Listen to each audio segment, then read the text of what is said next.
UFC 300 finally is approaching us, and the nail biting and all the madness is almost over. It's supposed to be the most stacked card ever, questionable. But let's break down and do a preview of 300.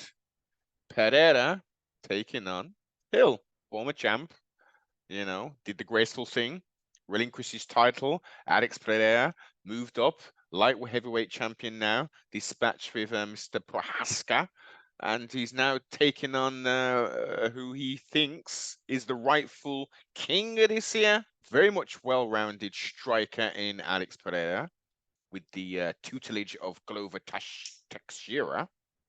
And then we've got Jamal Hill, power in his hands.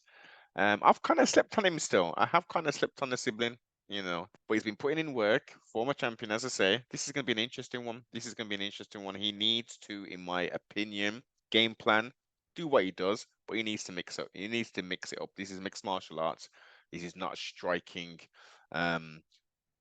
competition, i.e., kickboxing or Muay Thai. This is mixed martial arts, so he needs to mix it up. Sorry, mix in the threat of the takedown and actually get some takedowns in. You know what I mean? That's how he needs to mix it up. Alex just needs to go out there, does what it does. He's not cutting all that weight now. It's gonna be fun. Main event of the evening. And the co-main event, it's China on China female quote unquote crime, where Zhang Weili or Weili Zhang, depending on where you are, the reigning, defending women's strawweight champion, is going to take on Yan Zhanan, if that is indeed the right pronunciation. Who again, she's got power, well-rounded. She's with a team alpha male. She's doing her thing. She's made massive improvements, but I think Zhang is so well-rounded. Also training with, oh, I don't know if she's still training, but she's trained with Mr. Cejudo, and Captain Erica Niam. So it's gonna be fun. It's gonna be fun. I ain't gonna call it, but it's gonna be fun. I think we're still gonna have uh, a reigning and defending champion, and still Weili Young.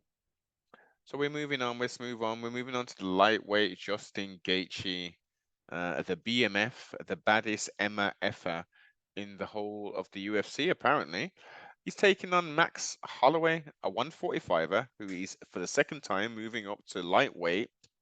Had a a knockdown.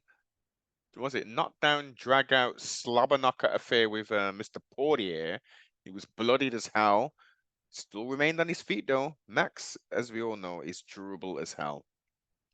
When I first thought about this fight, I thought, this is real dangerous, man. This is a real dangerous fight. Justin Gaethje ain't taking no kind of ish, and he's handing out a lot of damage and a lot of punishment. He has become a lot more of a cerebral and intelligent fighter as he's gone on through his career within the UFC. A lot more technical in his approach, and we're going to have an interesting one. We've got volume, as Mr. Holloway does, versus them crazy leg kicks from interesting angles and the power. Turn your lights out. Max ain't been stopped. He hasn't been knocked out. So, are we going to see a blooded five? I don't know. Is it even 5 rounds? I have no clue. But are we going to see a bloodbath? It's going to be fun. Trust me, both combatants will leave with, with brain cells intact. They're going to lose some. They're going to lose a lot of blood as well. But yeah, this is going to be an interesting one. That is going to be an interesting fight. I like both gentlemen as well. I do like both gentlemen, so I'm not necessarily going to pick a winner. On the night, we'll see what it do. Charles de Bronx Oliveira, former champion, taking on the rising star in Arman Sarukian, whose debut fight was against indeed the reigning defending lightweight champion Islam Makhachev, which was a very, very competitive fight. Both, actually, well, all three combatants have improved tremendously. Obviously, Islam did dispatch of Charles Oliveira very quickly to get the strap. Their rematch has not taken place. That still needs to go down. I definitely want to see the rematch with Arman Sarukian. Um, so I don't know how, but Arman needs to fight Islam again. We need to see a part two again. But I don't know if he's gonna get past Charles. The Bronx is slick. He takes punishment. We all know this. He's got heart and determination. And he's slick, man, with them knees up the middle, that the submission threat that he's got as well. And he's got the hands, don't mess around. This is a pick 'em. Will the young upstart, he's only what, 27 or something like that, will youth be able to excel against experience and the former in the former champion? We'll see what they do. I ain't talking about no Bo Nickel or Cody Brundage. This should have swapped positions, but I understand the building stars. The former champ is the main of the prelims. Yuri Prohaska is taking on Alexander Rakic, who is very much a technical fighter, whereas Yuri is wild as hell. It's going to be a fun fight, both very much size-wise matchup.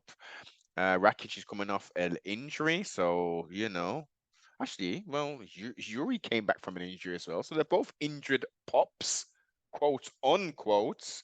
Yuri's got one more in the box, should we say, than Mr. Alexander Rakic. So yeah, another fun fight. Prelims. This is a stacked card, man. Calvin Cater, featherweight, is welcoming the former bantamweight champ, Aljamain Sterling, who should have had the rematch with Sean O'Malley, but he's moving up to featherweight, and this is going to be an interesting fight. This is going to be an interesting fight because Aljo don't need to cut no damn weight or nothing. He's going to come in whopping, human backpack style. The power should translate up as well. Calvin's very durable. I think he can be submitted.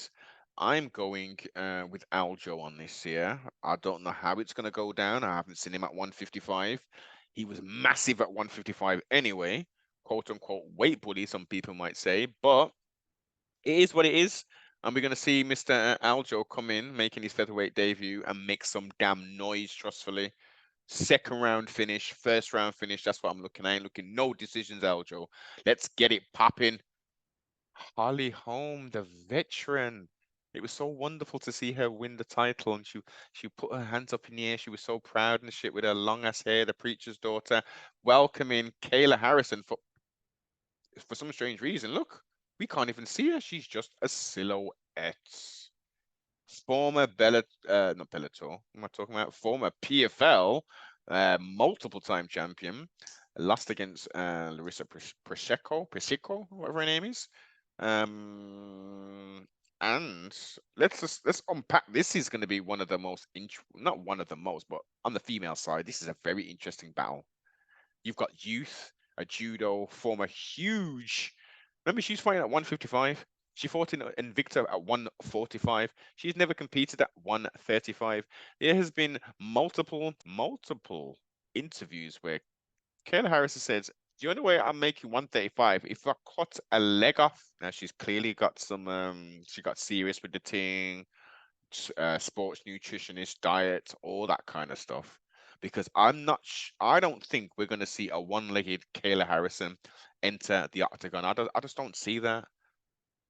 But what I am going to see is a different looking Kayla Harrison who has never fought at 145 before on the quote unquote biggest stage, taking on a very much a wily veteran and a striker at heart. Obviously, we've seen a lot much more of recent a grappling heavy approach with Miss Holly Holmes.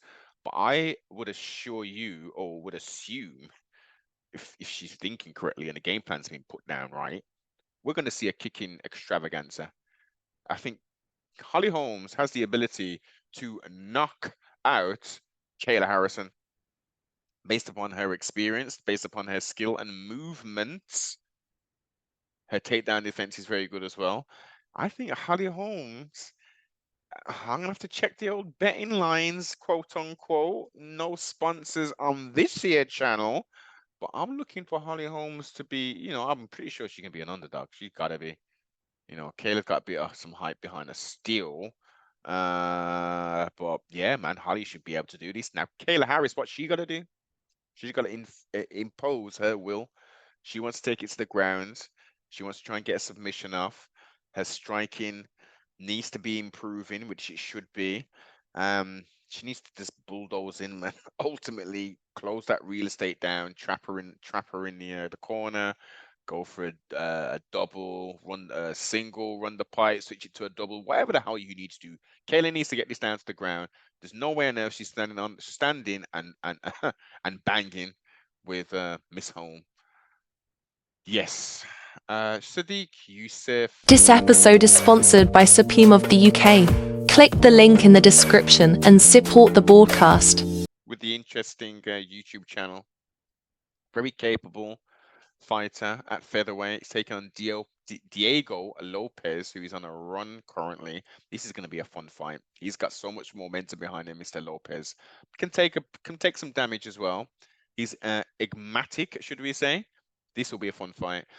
I'm not going into Jalen Turner and Renato whatever. I can't even pronounce his name for some reason. That will be an interesting one. Andrade and Maria, blah blah blah. Bobby Green and Jim Miller, the old schooler.